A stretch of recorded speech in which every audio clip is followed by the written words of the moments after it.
பழைய ஓய்வூதிய திட்டத்தை உடனே அமல்படுத்த வேண்டும் உள்ளிட்ட 10 அம்ச கோரிக்கைகளை வலியுறுத்தி சென்னை புதுப்பேட்டையில் ஜாக்டோ ஜியோ சார்பில் பேரணி தொடங்கியுள்ளது. கூடுதல் தகவலுடன் நிகரானுடைய சிறப்பு செய்தியாளர் சடையாண்டி விவரம் என்ன?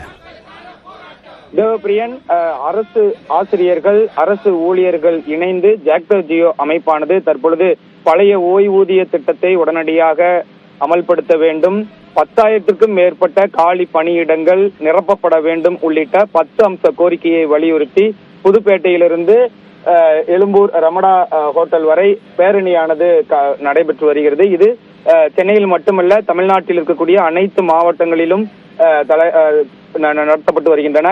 தற்பொழுது பள்ளி மாணவர்களுக்கு பொதுத் தேர்வுகள் உள்ளிட்ட தேர்வுகள் நடைபெற்று வருகிறது. எனவே நாங்கள் வேலை நிறுத்த போராட்டத்தை அறிவிக்காமல் பேரணியாக அடையாள பேரணியாக தற்பொழுது நாங்கள் நடத்தப்பட்டு வருகிறோம். தேர்வுகள் அனைத்தும் முடிந்ததற்கு பிறகு இதுபோன்று தொடர்ந்து தமிழ்நாடு அரசு பழைய ஓய்வூதிய திட்டத்தை அமல்படுத்தவில்லை என்றால் வேலை நிறுத்த போராட்டத்தை நாங்கள் முன்னெடுப்பதற்கு தயாராக இருக்கிறோம் என்ற ஒரு அறிவிப்பையும் முழக்கங்களையும் வெளியிட்டு தற்பொழுது பேரணியானது நடைபெற்று வருகிறது. இதில் 100க்கும் மேற்பட்ட அரசு ஊழியர்கள், ஆசிரியர்கள் இந்த பேரணியில் பங்கேற்றிருக்கிறார்கள்.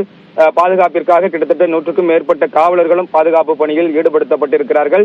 தமிழ்நாடு முழுவதும் அனைத்து மாவட்ட தலைநகரங்களிலும் இந்த பேரணியானது நடத்தப்பட்டு வருகிறது. இன்னும் சட்டமன்ற கூட்டத்தொடர் 7 நாட்கள் இருக்கின்றன. எனவே இந்த உடனடியாக இந்த பழைய ஓய்வூதிய திட்டத்தை நடைமுறைப்படுத்துவதற்கு ஏதேனும் ஒரு அறிவிப்பு வெளியிட்டால் மட்டுமே தான் நாங்கள் வேலை நிறுத்த போராட்டத்தை தள்ளி போடுவதோ அல்லது நிறுத்துவதற்கோ பரிசீலனை செய்வோம். இல்லை என்றால் இந்த பேரணி ஒரு அடையாள பேரணி தான். இதற்கு பிறகு எங்க வேலை நிறுத்த போராட்டத்தை அறிவிப்போம் என்ற ஒரு முழக்கங்களை எழுப்பி தற்பொழுது பேரணியானது நடத்தப்பட்டு வருகிறது. தேவப்பிரியா, நன்றி சடையாண்டி.